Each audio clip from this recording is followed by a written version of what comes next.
Welcome back. Here are some very true stories retold by us at New Fusion and our very special guest, Insomniak. Enjoy. So this happened at my old elementary school, which is pretty much right behind our house. Anyways, I was walking to get my brother, who's 11, to come back home, and as I approached the park, he's nowhere in sight. I start to get a little frantic because he's a smart kid and he knows danger when he sees it, but he's also so friendly that he'll jump to any offer to go and play video games. So at the time, I'm thinking that he may have a close friend that he is with, so I decide to call my mum and let her know. But she says that since a year ago, nobody we knew lived in our neighbourhood, and we started freaking out. As I begin to look around and ask people if they've seen him, one kid knew who I was and told me that he was walking with a few older teenagers to a house a few blocks down. So naturally, I'm sprinting to go and see where he went. He's a gullible kid and I am thinking of the worst. I end up finding the house he's at and it's in an absolute shithole. There were some teenagers in the vicinity of the house and I asked what they were doing and they told me that they were delivering a package to somebody and that somebody was the owner of this nasty house. I ran and drop kicked the door so damn hard. I broke the door off the hinges. I ran inside and saved my brother. Luckily, he was playing video games as this fucker was watching him. This man was a fat, sloppy, greasy looking piece of shit. The type of guy that runs a butcher shop. I immediately start yelling at my brother to get up and leave. I'm a big guy, I'm 6'1", 250 pounds. And as soon as I finish yelling at my brother, I get this guy by the neck and lift him against the wall. Michael Myers type of way. Anyway, I get the guy to spill the beans and found out about the situation and what happened. My brother told me that these teenagers come up and said that they knew who I was and invited my brother over to play video games.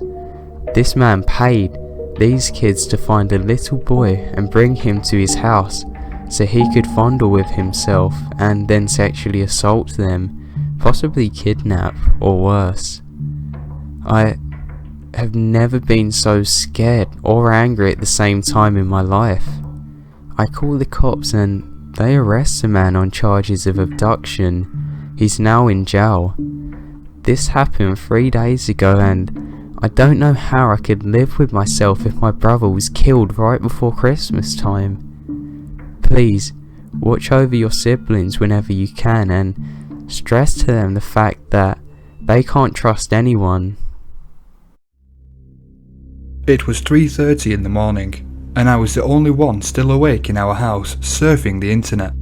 Now, I'm sitting in one of our living rooms that's at the front of the house with floor-to-ceiling windows that looks to our front lawn and the wall that surrounds our house. The wall isn't really that high, and it was erected for aesthetic value rather than security. So I'm surfing the net when suddenly the doorbell to the second gate rings.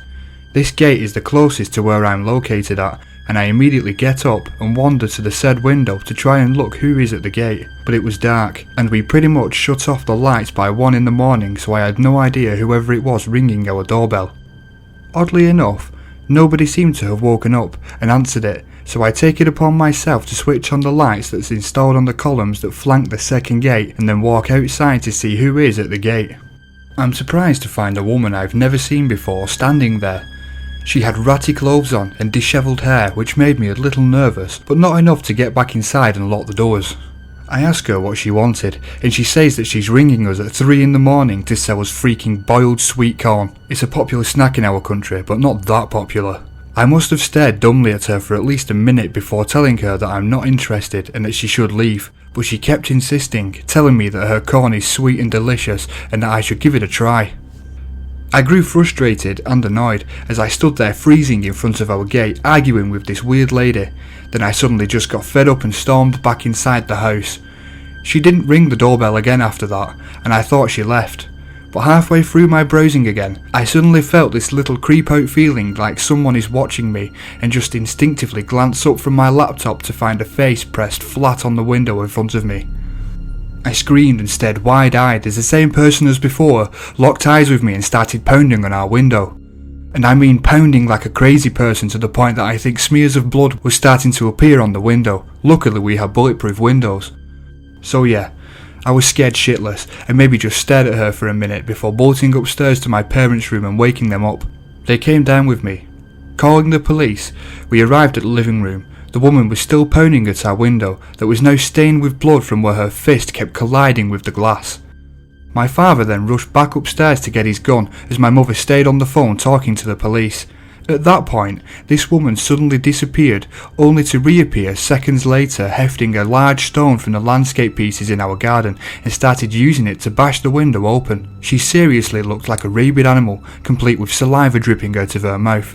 And as she trained her eyes on me while keeping at it, she was trying to break our window open. Thankfully, the window held through all of her assault and she never got the chance to break in. The police arrived minutes later and actually had to tackle her to the ground after trying to bite them and scratch any police officer trying to get near her. Turns out she was mentally ill and actually a neighbour of ours. She's supposed to be on 24-hour watch by a private nurse, but she knocked him out and escaped. My house wasn't even the first house she had rung to sell her non-existing boiled sweet corn, but apparently I was the only one dumb enough to entertain her and actually gain her fixation. This all happened about 3 or 4 years ago, but it still shakes me up when I recall the story. I went by myself to the local game shop a few miles away from my house. After picking up my game, I got back into my car and pulled out of the parking lot to drive home. I immediately noticed that a dirty black Jeep was pulling out at the exact same time as me, and it was now behind me and driving like a complete reckless person would. This dude was obviously trying to follow me. As he was swerving back and forth, it was as if he was trying to get my attention. Although this was very annoying, I wasn't really concerned at this point. I tried merging lanes, but he stayed right behind me, merging lanes along with me. I decided to speed up, and he also made sure to tailgate me at close to 70 miles per hour. I began to panic and took a shortcut through some quiet residential areas. The street was empty, so I veered into the neighbourhood and ran a stop sign.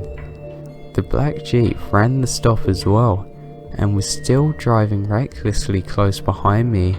It was getting dark at this time, so I wasn't able to see the driver through the rearview mirror, but his license plate was clearly visible.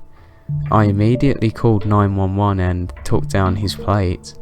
The officer told me to meet them at the Ralph's on the other side of the neighbourhood where I was heading. It took me about 10 minutes to get to there, but it felt like an hour with this creepy guy lugging behind me. I finally entered the shopping plaza and noticed that the cops weren't there yet.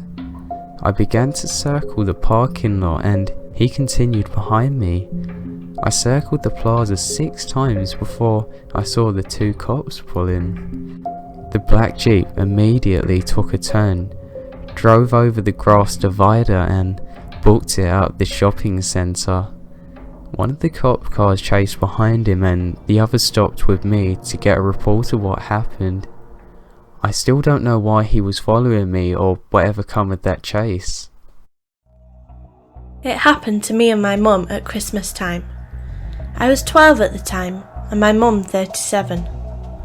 I went to the mall with my dad and mum just to look around some stores, relax and maybe eat some food.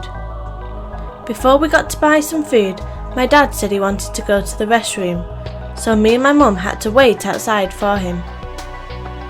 Me and mum were talking about what he wanted for Christmas, and then a really weird guy who looked around 50 came out of the restroom.